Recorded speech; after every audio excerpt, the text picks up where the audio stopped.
يا أيها الناس اعبدوا ربكم الذي خلقكم والذين من قبلكم لعلكم تتقون. وقال رسول الله صلى الله عليه وسلم: أول ما يحاسب به العبد يوم القيامة الصلاة، أو كما قال رسول الله صلى الله عليه وسلم: من أحب سنتي فقد أحبني، ومن أحبني كان معي في الجنة. ইমান বলরে মানুষ, ইমান বলরে মানুষ, ইমান কি এতই সোজা?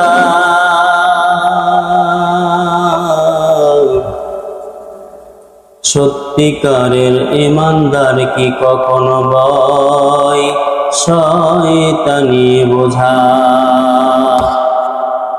বিদেশেতে কারো যদি সন্তান মারা যায়,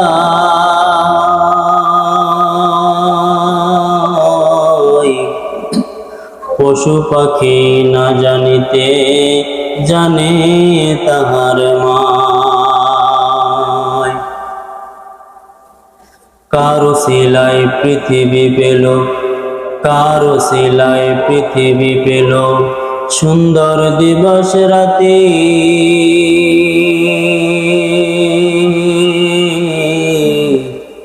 কারো সিলাই আমরা পেলাম ইসলাম নামক বাতি। কারো সিলাই ফুল বাগানে ফোটে এত সুন্দর ফুল,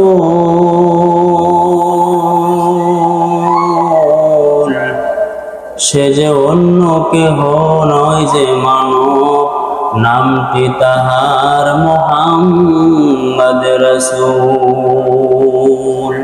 কে দিল রে লতার গাছে এত বড় কদু? সারা দেশে মৌমাছিরা মৌচাকে দেয় মধু। কে দিল রে মরিচ গাছে মরিচ এত ঝাল? কারা দেশে ভাদ্র মাসে গাছে পাকে তাল? কিসের টাকা কিসের করি তোমার, কিসের টাকা কিসের করি তোমার, কিসের বাহাদুরি?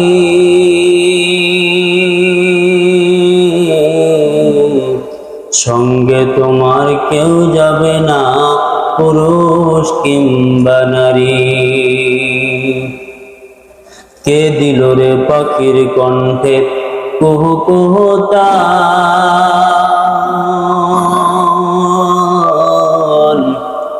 এসব চিন্তা করে দেখো মানুষ, এসব সবই আল্লাহ পাকের দান। চিন্তা করে দেখো মানুষ, এসব সবই আল্লাহ পাকের দান। আল্লাহ পাক সবাইকে দিনের কাজ করার সুযোগ দেয় না। মা ইউরিদুল্লাহ বিহি খায়রান ইউফাক্কিহু ফিদ্দিন। আল্লাহ যাকে পছন্দ করে, আল্লাহ যাকে ভালোবাসে, আল্লাহ যাকে চায় জান্নাত দান করব। আল্লাহ যাকে চায় এই বান্দা বান্দির আমি জান্নাত দান করব। হাদিস প্রমাণ করে তাকে আল্লাহ পাক দুনিয়ার মধ্যে দিনের সহি বুঝ দান করবে, কোরআন হাদিস মেনে চলার তৌফিক দান করবে, আল্লাহর হুকুমগুলো মানার তৌফিক দান করবে বলে সুবহানাল্লাহ। আল্লাহ পাক কুরআনুল কারীমের মধ্যে বললেন, কোরআন শুনলে, কোরআনের কথাগুলো শুনলে ঈমান বাড়ে। কোরআনে প্রমাণ করতেছে কেউ যদি কোরআন হাদিসের কথাগুলো শোনে, হাদিসের কথাগুলো শোনে, তাহলে কোরআন প্রমাণ করে আল্লাহ পাক তাদের ঈমান বাড়ে এবং কমে। তাহলে বোঝা গেল মানুষের ঈমান এক অবস্থায় থাকে না। যখন কোরআন হাদিস শুনে মানুষের দিল নরম হয়, অন্তর নরম হয়, তখন আল্লাহ তাআলার ইবাদত করার মন মানসিকতা তৈরি হয়।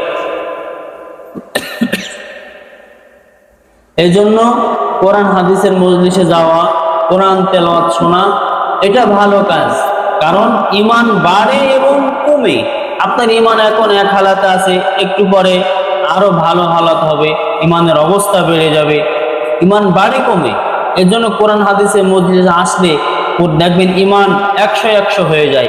মনে হয় যে আজকে যে ওয়াজ শুনলাম, আল্লাহ আজকে নামাজ ছাড়বো না, আল্লাহ আজকে পর্দা করবো, আল্লাহ আজকে কোরআন শিখবো।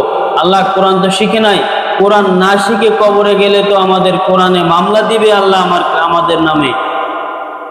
কোরআনেও কিন্তু আপনাদের নামে মামলা দিবে যে কোরআন শিখেন নাই, কোরআন শিখেছে অথচ আমল করে না, কোরআন অনুযায়ী চলে না, তাদের নামে আল্লাহ কিয়ামতের ময়দানে এই আল্লাহ পাকের কাছে এই কোরআন মামলা দায়ের করবে। আবার এই কোরআন যারা কোরআন শিখছে, কোরআন আমল করছে, কোরআন শেখার চেষ্টা করতেছে বা কোরআন শিখেছে, তাদেরকে কোরআন সুপারিশ করে আল্লাহর কাছে সুপারিশ করবে, আল্লাহ এ তো আমারে শিখছে, মানছে। কোরআন বলবে, আল্লাহ এই বান্দারে তুমি জান্নাত দান করো। সুবহানাল্লাহ। তো কোরআন শেখার গুরুত্বর শেষ নাই। তো কোরআনের পাগল কেমন হয়েছিল নবীর, আশেক কেমন ছিল সাহাবায়ে কেরাম, আর আমরা কেমন আশেক হইলাম। সালমান ফারসি নামক এক সাহাবী তখনও মুসলমান হন নাই গো। সালমান ফারসির বাবা ছিল পণ্ডিত, আগের তাওরাত কিতাবের পণ্ডিত ছিল। তিনি ওই তাওরাত কিতাবের মধ্যে নবীর বর্ণনা ছিল, শেষ জামানায় একজন নবী আসবে গো, ওই নবীর নাম হবে মুহাম্মদ, পিতার নাম হবে আব্দুল্লাহ, মার নাম হবে আমিনা গো। ওই নবী মক্কা নগরীতে জন্মগ্রহণ করবে। ওই নবী এতিম হবে, 6 মাস মার পেটে তুইয়া গো। ওই নবীর পিতা মারা যাবে। এইসব ঘটনাগুলো ওই আগের কিতাবে, আগের নবীর জামানায় কিতাব যে নাজিল করেছিল আল্লাহ পাক, তাওরাত, জাবুর, ইনজিল, বড় বড় কিতাব নাজিল করেছিল। এই কিতাবের মধ্যে আমাদের নবীর গুণগান ছিল। সুবহানাল্লাহ। আমরা অনেক নবীর উম্মত হইলাম গো, নবীরে চিনলাম না, নবীরে মানলাম না, নবীরে চিনতে পারলাম না রে কপাল পোড়া দল। এমন নবী আমরা পেয়েছি যেই নবীর গুণগান আগের নবীদের আমলে হয়েছিল। তাওরাত, জাবুর, ইনজিল প্রত্যেক কিতাবে কিতাবে আমার নবীর গুণগান ছিল। সালমান ফারসি নামক এক বৃদ্ধ লোক যখন জানতে পারলো শেষ জামানায় এক নবী হবে গো, ওই নবী হবে মক্কা মুকাররমায় জন্মগ্রহণ করবে, নাম হবে মুহাম্মদ। ওই সালমান ফারসি ওই পারস্য দেশ থেকে কানে ভেসে আসলো, ওরে কে জানি মক্কা নগরীতে এসেছে, নাম হলো মুহাম্মদ, আর পিতার নাম হলো আব্দুল্লাহ। আরে আমি তো তাওরাত কিতাবে পড়েছি এই শেষ নবী হবে এমন এই নাম, পিতার নাম হবে এই, মক্কা নগরীতে জন্মগ্রহণ করবে এবং শেষ জামানায় আসবে। নবী যখন আসবে কিছু আলামত কিতাবে বলা আছে। সালমান ফারসি পারস্য দেশ থেকে মক্কা নগরীতে নবীর খোঁজে চলে আসলো। নবীরে কই পাই, নবীরে কোথায় গেলে পাবো গো। নবীর আশায়, নবীর ভালোবাসা নিয়ে নবীরে কোনোদিন দেখে নাই, নবীরে চিনে না, জানে না, নবীর নাম শুনেছে কেবলমাত্র। এই আশা নিয়ে নবীর কাছে যাব, নবীর কাছে গিয়ে আমি ধর্ম, ইসলাম ধর্ম গ্রহণ করব। এই নবীর যখন ইসলাম আসবে, অন্য কোন ইসলামে তো আর দাম নাই, কাজ হবে না। এই আশা নিয়ে পারস্য দেশ থেকে মক্কার দিকে পা বাড়িয়েছে। মুরব্বী হয়ে গেছে সালমান ফারসি। এমন সময় মক্কা নগরীতে আসলো এমন সময় ইহুদিরা নবীর কাছে কারো যেতে দেয় না। ইহুদিরা দেখে গো, যেই নবীর কাছে যায় সেই মুসলমান হয়ে যায়। এত সুন্দর চেহারা, যে বড় কাফের হোক না কেন, যত বড় কাফের হোক না কেন, মুনাফিক হোক না কেন গো, আমার নবীর এত সুন্দর চেহারা দেখলে যত বড় কাফের হোক না কেন, আমার নবীর সুন্দর চেহারা দেখে কালিমা পড়ে মুসলমান হয়ে যায়। ইহুদিরা চিন্তা করলো, এই মিটিং বসেছে ইহুদিরা, নবীর কাছে কারো যাওয়া যেতে দেয়া যাবে না।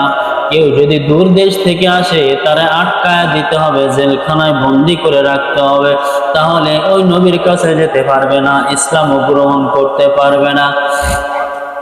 হঠাৎ করে যেই ঘরে ইহুদিরা মিটিং বসাইছে, ওরে নবীর কাছে কেউ যেন না যেতে পারে, এই সিদ্ধান্ত হলো। এমন সময় সালমান ফার্সি ডাক দিয়ে বলে, ঘরে কেউ আছে গো? কয়, কে? আপনি কি জন্য এসেছেন? বলতে, মক্কা নগরীতে নাকি মুহাম্মদ নামে একজন নবী আছে গো, এই নবীর বাড়িটা কোথায়, আমার একটু দেখায়া দেন। ইহুদি তখন করলো কি, ইহুদি তখন সালমান ফার্সিরে জেলখানায় বন্দি করে রাখলো। সালমান ফার্সি কান্দে,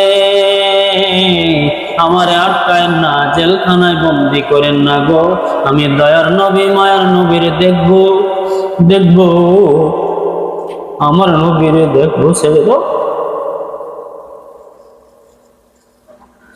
ইহুদি এত পাষাণ, সালমান ফার্সিরে ছাড়ে না, কান্দাকাটি করে ছাড়ে না। 1 সপ্তাহ চলে গেল ছাড়ে না, 15 দিন চলে গেল ছাড়ে না, 20 দিন চলে গেল ছাড়ে না। সালমান ফার্সি গুনগুন করে কান্দে, গো আল্লাহ, তোমার নবীর কাছে আইলাম, তোমার নবীরে কি দেখা।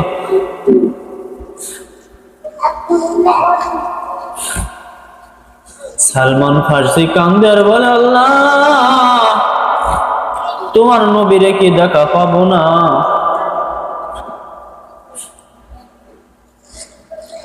সালমান ফার্সি তো আমারে ছাড়ে না, আমি কিভাবে নবীর কাছে যাব গো আল্লাহ? ওই জেলখানায় বসে সালমান ফার্সি কান্দে গো।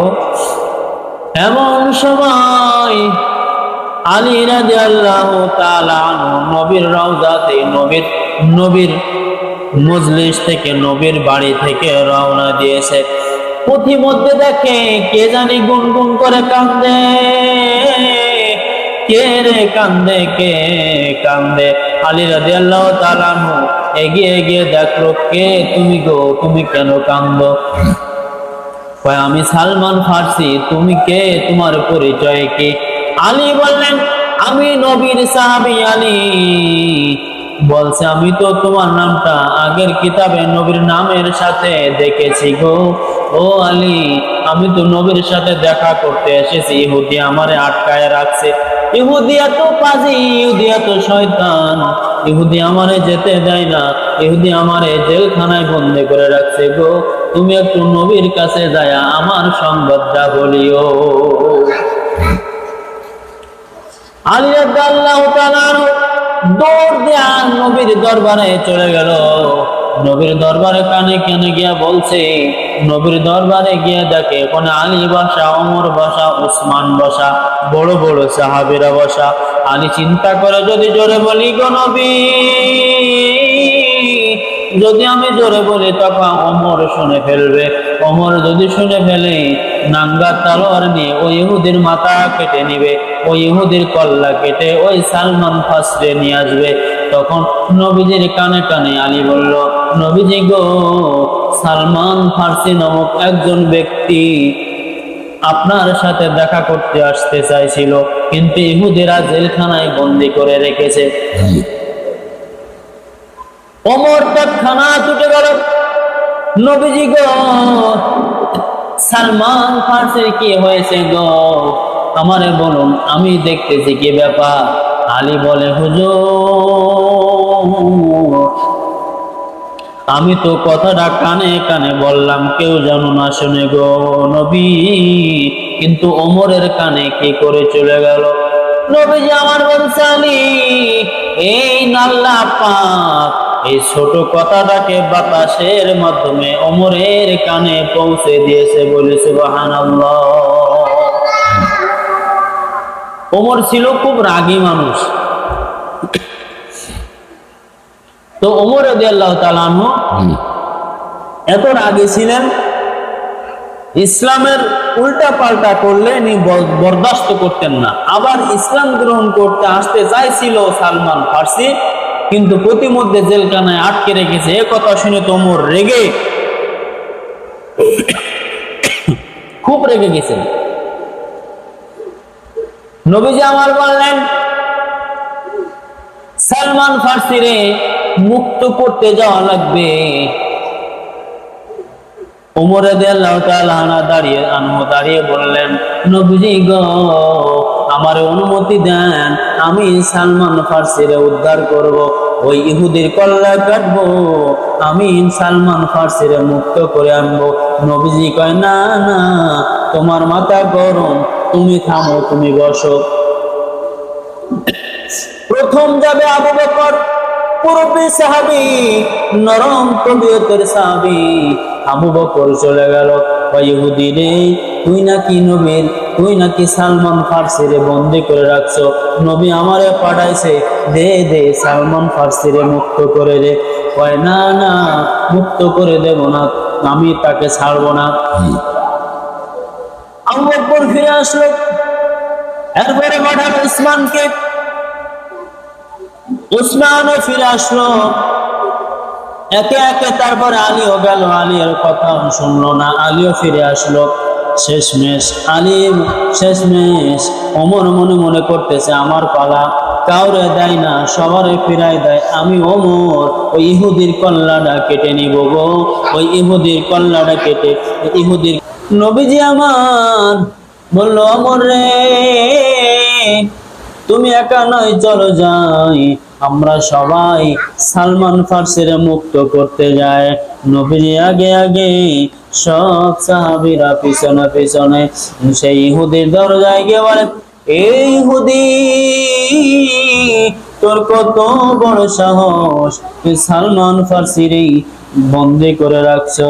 সালমান ফার্সি কেন বন্দি করছো, জবাব চায়। কই, নত শত বুঝি না।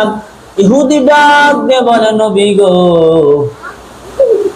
সালমান টালমান বুঝি না, যদি ওই সালমানকে মুক্ত করতে চান, আমার একটা শর্ত আছে, আমার একটা শর্ত আছে। কয়, কি শর্ত? কঠিন একটা শর্ত দিল। শর্তটা কি? বলছে, আমি সালমানকে মুক্ত করে দিতে পারি, আমার একটা শর্ত আছে। কি শর্ত? আমি এখন আপনাকে 1000 খেজুরের বিচি দিব। আমাদের দেশে আটি বলে, আটি বা খেজুরের বিচি। বলছে, আমি 1000 খেজুরের বিচি দিব। এই 1000 খেজুরের বিচি এখন লাগাবেন, এখনই গাছ হবে, এখনই ফল হবে। এই ফলকে খেয়ে যদি দেখাইতে পারেন, তাহলে আমি সালমানকে মুক্ত করে দিব। বিশাল একটা শর্ত জুড়ে দিল। ইহুদি মনে করতেছে, কিভাবে সম্ভব? কয়, কিভাবে সম্ভব? ইহুদি মনে করতেছে 1000 বিচি দিব, এখন গাছ হবে না, 1000 বিচি দিব, এখন তো ফল ধরবে না, তাহলে মুক্তও করতে পারবে না। তো আল্লাহ ডাক দে বলে, ও নবী গো, চিন্তা করেন না, আমি আজকে এখানে একটা খেলা খেলবো গো নবী, আমি আজকে এখানে একটা খেলা খেলবো, আমি একটা এখানে এমন জিনিস দেখাবো।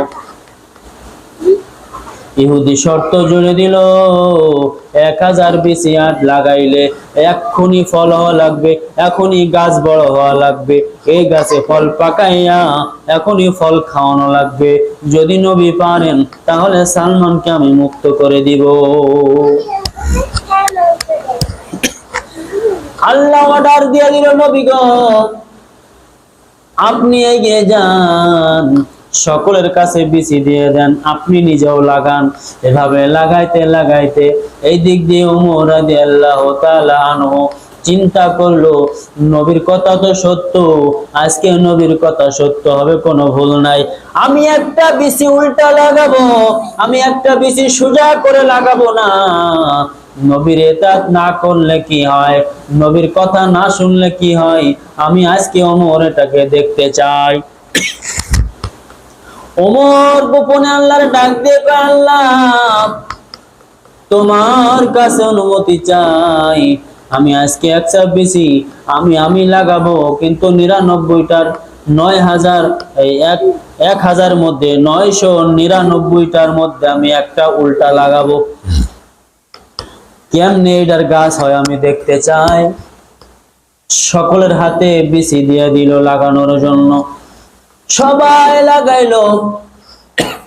ওমর রাদিয়াল্লাহু তাআলা আনহু গোপনে একটা বিসি উল্টা লাগাইলো। কি মুজিজা গো, আল্লাহ পাক নবীর হাতের বরকতে আমার দয়ার নবী দয়ার হাতে, মায়ার হাতে, বরকতের হাতে যখন বিসি লাগাইলো, সাথে সাথে গাছ হয়ে, সাথে সাথে ফল হয়ে গেল গো, সাথে সাথে ফল হয়ে ফল খাওয়া শুরু করলো। ইহুদির কাছে বলছে, আমার নবী ডাক দিয়ে বলে, ইহুদি আল্লাহ পাকের অনুমতিতে এই যে 1000 গাছ হয়ে গেল, আমার সালমানের মুক্তি দাও। কইছে, না হুজুর, আমি আগে গুন্না লই, গুন্না 1000 গাছ হয়েছে কিনা আমি আগে দেখি। ওইদিকে তো ওমর রাদিয়াল্লাহু তাআলা একটা কম লাগাইছে, উল্টা লাগাইছে সবই, কিন্তু একটা বেশি উল্টা লাগাইছে, যার কারণে ওই গাছটা হয় নাই। এদিকে ওই ইহুদি গাছ গুনতে যা দেখে, কিরে 999টা গাছ, আর একটা গাছ কই? কয়, নবী গো, ও নবী, মুক্ত করতে পারবো না, তাকে আমি ছাড়বো না, জেলখানাতে তাকে মুক্ত করে দিব না। নবী কয়, ইহুদি রে, তুমি শর্ত দিয়েছিলে এখনই গাছ লাগাবা, এখনই বড় হবে, এখনই ফল খাওয়াইতে পারলে গো আমার সালমানরে মুক্ত করে দিবা। তোমার তো আমি তাই দেখালাম, এতগুলো গাছ